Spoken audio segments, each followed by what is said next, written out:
But I was coming back and forth to Atlanta a lot because my best friend lived here during the time. And in 2008, my father had passed from cancer, and so I was like, all right, it's time to go. You know, when my dad passed, it was hard. It was like, yo, what we about to do?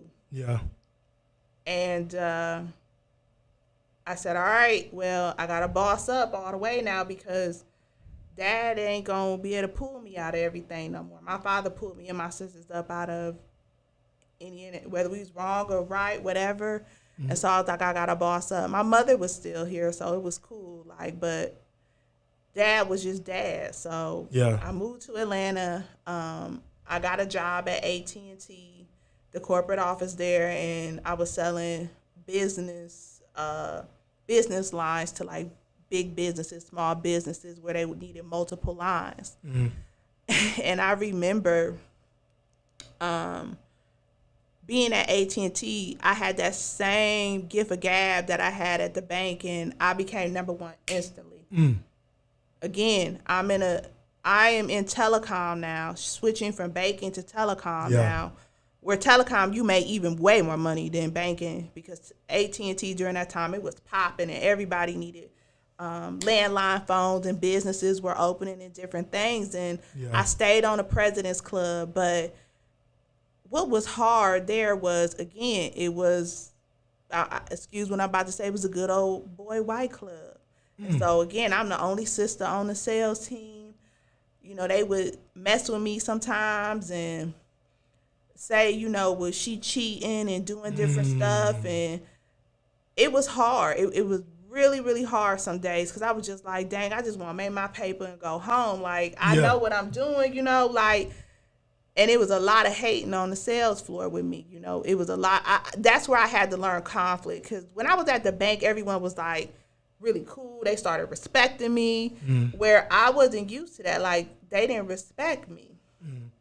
And so I remember one of the managers, her name was Sarah. She seen something in me and she tapped me on the shoulder and was like, you know, let me put you up under my wing. So I was resistant, but I said, you know, I got to have someone to help me. I always learned that you got to have an ally. You got to have someone that can mentor you to get you to the next level. And I like Sarah. And so I learned a lot with Sarah. I would coach people up. She was coaching me as well, too. And I'll never forget, she said, well, I put your name in the hat to become a manager. And I said, excuse me?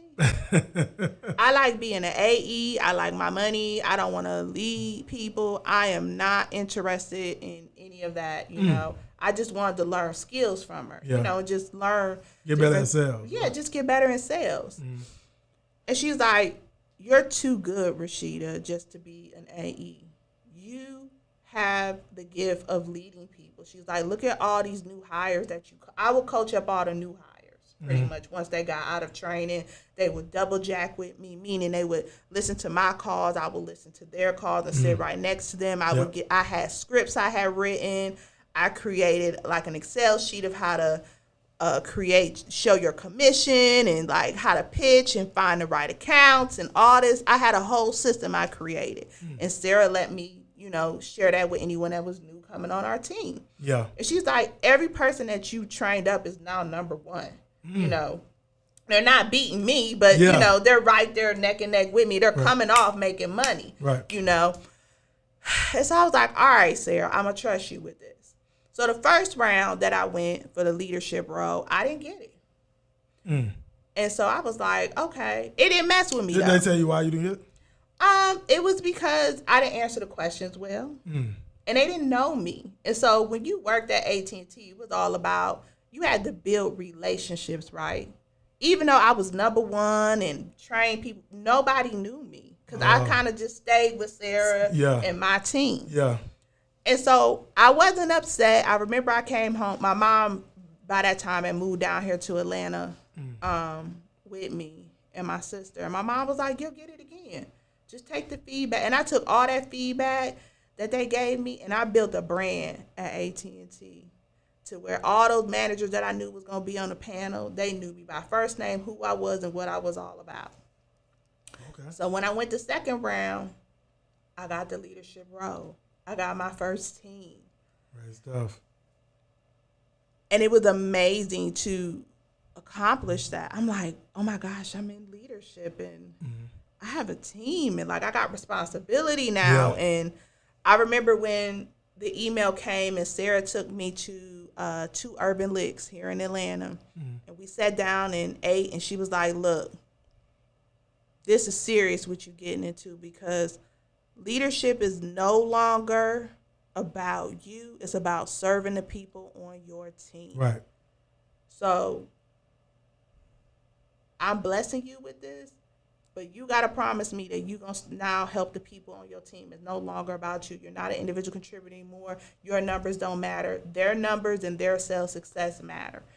And that became like my motto of I'm here to serve the folks on my team. It's no longer about me. I'm going to hit my numbers. So needless to say, everything went well there. And I pivoted over to, I'm going to skip a couple roles and I became really good at different roles. I pivoted over into tech, right? Telecom kind of fizzled away and then I got into tech. So I worked in cloud services. I managed teams. What made you get in tech? My uncle. Okay. Because my uncle was in tech. Engineering still was tech, right? Right. And I was like, well, this is the new age of the world. So telecom fizzling away. Everybody got a phone. Landlines going away. Tech is where you got to go. Yeah. That was my only option. It was like, I'm not going door-to-door sales. I'm not doing any of that. It was like I still wanted to work in an office setting. I was like, tech is lucrative. Yeah. Tech is going to be forever growing and evolving. And so I worked at some big companies, which I don't want to talk about that one too much, but I went to one of the I'll reserve the name, but I went to one of the largest online, how could you say it, home companies in the world. Where you can find your homes. I'll just leave it at that. Yeah. You can guess. Yeah. And my girlfriend got me the job, right? And I was like, girl, thank you. And this was the big leagues now, because I'm walking into the big boy league. Yeah. And I shined there. But a lot of shit happened. Like? And I had to learn. That's where I really transformed. What happened though? So if you can speak on it. Yeah, I absolutely. Okay. So my team was number 1, of course, and I had a diverse team. Of course, dominating. Of course. There you go. But I was a leader, right? So just to give you some background, I was a leader that required diversity, right? I didn't want black, white, just men, women, young, old, all in between. I wanted everything. Okay. So I had a very diverse team of young, old, black, white, Asian, Italian. Everything was on my team, right? Yeah. And we were number 1, and we were consistently number 1. They tried to break the team up. People requested to come back. It was crazy. And there was a younger, white leader that they wanted me to be just like her. But see, I'm a swaggy leader where I still bring my black girl magic, right? The way I'm talking, that's how I talk in my meetings. Right? Like I'm talking like, what's up? Like, how you doing? Like, what it do with the business? Like, that's how I'm talking. You know, I don't switch up. Like, and they didn't like that. But in my mind, I'm like, what is the problem? Because we're number 1. My team can vibe with me. Yeah. I'm still professional, right? Let me be clear. I'm not going to be, I'm not doing that. Like, that's not me. Like, that's not authentic. That's that code switching, right? That you hear a lot. I don't do that. Like, one, my parents did not teach me to be that way, right? My dad was like blackity black, black, black, black, black. He went to Howard University, needless to say, nothing else after that. It ain't no option in my family, right? You are gonna be authentic. You gonna love yourself. I came in with my lace wig, long nails, red bottoms on, Gucci bag, Louis bag. They couldn't stand me. But I was like, what? What you gonna do? We making money, we getting to the money, like everybody cool. Yeah. What's the problem? And I think what was a pivotal moment, we created this crazy process. This is why we were number one. I'm a process-oriented manager where processes mean you can make money, right? You can't just throw something on the wall and make some money. It's a process to make money. And so strategy too, yeah. Right. And so my team and I'm big with. I'm asking my team, what are you doing to be successful? And I'm the one. I put it together. I'm not that scientist, right? I'm mixing it, whipping it in the kitchen. You know what I'm saying? It's like bam, like woo.